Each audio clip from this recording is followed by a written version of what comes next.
Hello, I'm Jody Baton. Ever since I left school, I've worked here at the family auction room. Have you ever wondered what it's like behind the scenes of an auction room, seeing fascinating antiques and collectibles every day? Well, this channel aims to answer that. And with regular videos, I'll give you insights on what it's like preparing a sale, the exciting build-up to a sale, auctioneering, and also answering your questions on antiques and the antique trade. And if I don't know the answers, I'll find them out for you. Now, with this first video, you found me only a couple of weeks from our forthcoming antiques and interiors sale. With over 600 lots, we're in the build-up period to that exciting sale. So I thought I'd share with you a few objects that I'm particularly excited about, tell you a little bit about them, and tell you what I think they'll make in the auction. Now, in a future video, I'll show you some footage from the sale, and we'll see if I got the prices right.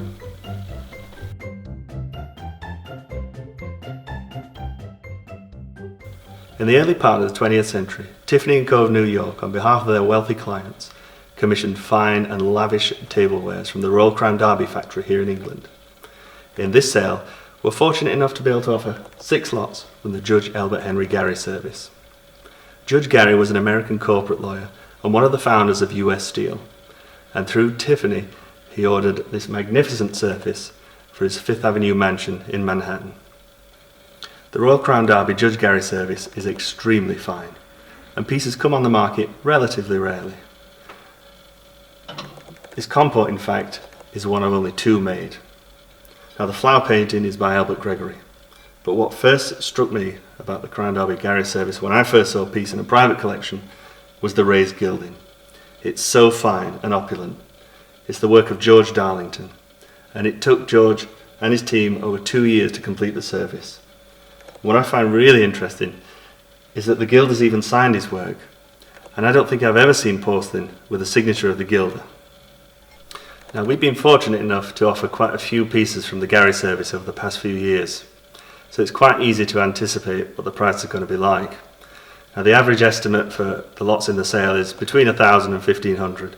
The combined estimates are 6,000 to 8,000, and I don't think we'll have any trouble finding buyers for the service.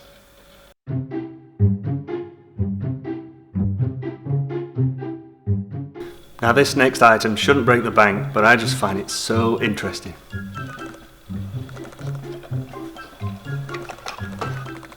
It's a World War II Type P8 grid compass for aviation, used on all sorts of military aircraft, but most notably the Spitfire. Now, at only 80 years old, it can't be classed as a true antique yet, more a collectible.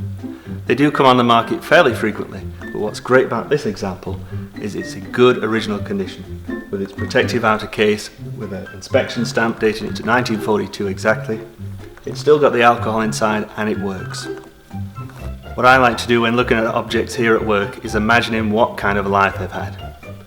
Now, we can't know for sure, but whenever I look at this compass, I can't help but imagine it inside a Spitfire, returning home from a sortie with the white cliffs of Dover out on the horizon. I'm sure it'll never fly a dangerous mission again, but it'll certainly serve as a great talking point in somebody's home. We've got a catalogue estimate of £60 to £100, but I think even at £100 to £200, it's not expensive.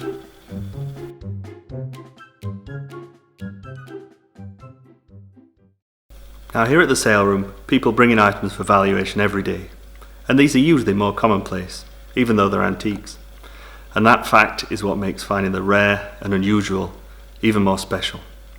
A couple of weeks ago, this rather unassuming album was brought into the sale room, and when I opened up the leaves, I was shocked to find a small collection of watercolours drawn in stunning detail. They are Chinese watercolours, painted on pith paper, erroneously known in the trade as rice paper or mulberry paper, and it's derived from the spongy core of an indigenous tree.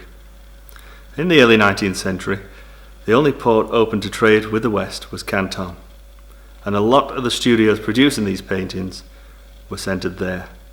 And as they were small and very, very light, they made excellent souvenirs, so a lot made their way over to the West.